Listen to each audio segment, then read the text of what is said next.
friends, welcome to Sandhya Kutti channel. இன்னைக்கு நம்ம சந்தியா குட்டி சேனல் மூலமா ரொம்பவே ஹெல்த்தியான ஞாபக சக்தியை தூண்டக்கூடிய வல்லாரைக்கீரை சட்னி எப்படி செய்யறதுன்னு சொல்லிட்டு நம்ம பார்க்கலாங்க. அதுக்கு ஒரு குழிக்கரண்டி அளவுக்கு நான் ஆயில் வந்து சேர்த்துக்கிட்டேன். நல்லெண்ணெய் அப்படி இல்லைன்னா கடலை எண்ணெய் நீங்கள் பயன்படுத்திக்கலாம். இப்போ 1 டீஸ்பூன் அளவுக்கு உளுத்தம்பருப்பு, 1 டீஸ்பூன் அளவுக்கு கடலை பருப்பு நான் எடுத்து வச்சுருக்கேன். அதை வந்து நம்ம சேர்த்துக்கிட்டுக்கலாங்க. இது கூடவே சின்ன வெங்காயம் நீங்கள் பெரும்பாலும் பயன்படுத்த பாருங்கள். சப்போஸ் வந்து சின்ன வெங்காயம் இல்லாத பட்சத்தில் நீங்கள் பெரிய வெங்காயம் வந்து ஒரு பெரிய சைஸ் வந்து எடுத்துக்கோங்க. நான் இன்றைக்கி பெரிய கட்ட அளவுக்கு தான் நான் வல்லாரைக்கீரை வந்து எடுத்து வச்சுருக்கேன்.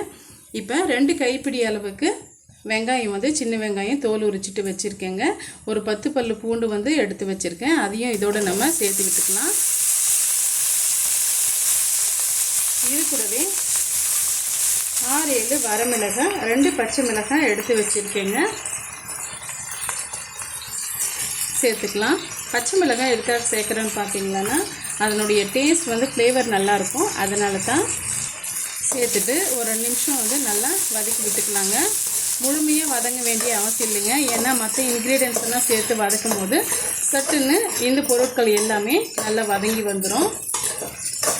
இப்போ பெரும்பாலானவங்களுக்கு ஞாபக சக்தின்றது ரொம்பவே குறைவாக இருக்குங்க.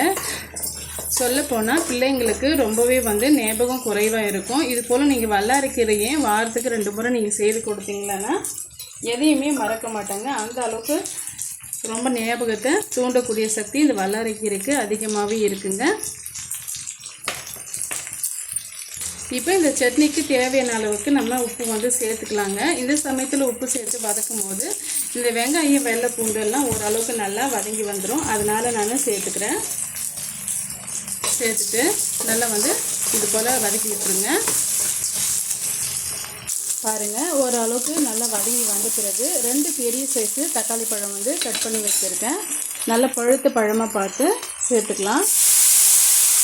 இந்த சட்னிக்கு பார்த்திங்கன்னா நம்ம புளி எதுவும் வந்து சேர்க்க போகிறது இல்லைங்க. அதனால் வந்து தக்காளி பழம் தான் நம்ம சேர்க்க போகிறோம். மருத்துவ குணமிக்க இந்த வல்லாரைக்கீரைக்கு புளி வந்து சேர்க்க வேண்டியது இல்லைங்க.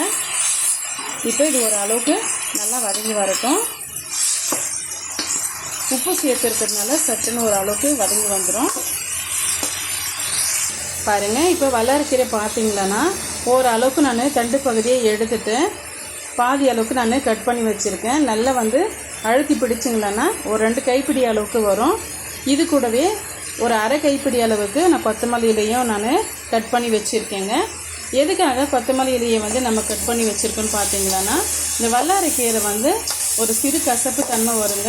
அதனால் வந்து இது சேர்த்து நம்ம வதக்கி அரைக்கும் போது அந்த கசப்பு தன்மை வராது. அதனால் கொத்தமல்லி இலையை வந்து நீங்கள் சேர்த்து வதக்கி அரைச்சி சாப்பிட்டு பாருங்கள்.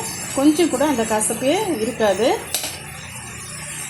இப்போ பாருங்கள், நம்ம ஏற்கனவே போட்டிருந்த தக்காளி பழம் ஓரளவுக்கு நல்லா மசிஞ்சு வந்துடுச்சு.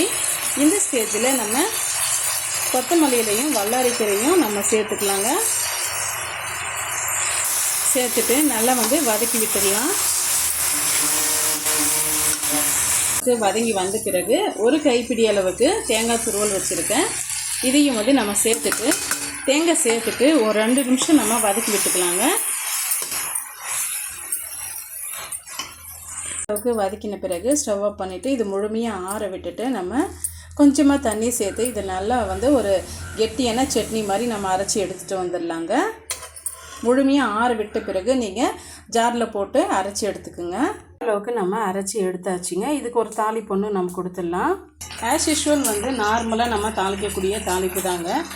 எண்ணெய், கடுகு, உளுத்தம்பருப்பு, கொஞ்சமாக 2 வரமிளகாய் ஃப்ளேவருக்காக, கருவேப்பிலை, அவ்வளோதாங்க. ஒரு சூப்பரான டேஸ்டியான ஞாபக சக்தியை தூண்டக்கூடிய வல்லாரைக்கீரை சட்னி வந்து நம்ம செய்து முடிச்சிட்டோம். இந்த சட்னி பார்த்திங்கன்னா உங்களுக்கு ரொம்பவே பிடிக்கும்னு நினைக்கிறேன். சாதம் மட்டும் இல்லைங்க, இட்லி தோசைக்கும் ரொம்பவே பக்காவான காம்பினேஷனாக இருக்கும். ஒரு முறை நீங்கள் ட்ரை பண்ணி பாருங்கள். ட்ரை பண்ணி பார்த்துட்டு உங்களுடைய ஃபீட்பேக்கை எனக்கு ஷேர் பண்ண மறந்துடாதீங்க. தேங்க்யூ ஃபார் வாட்சிங்.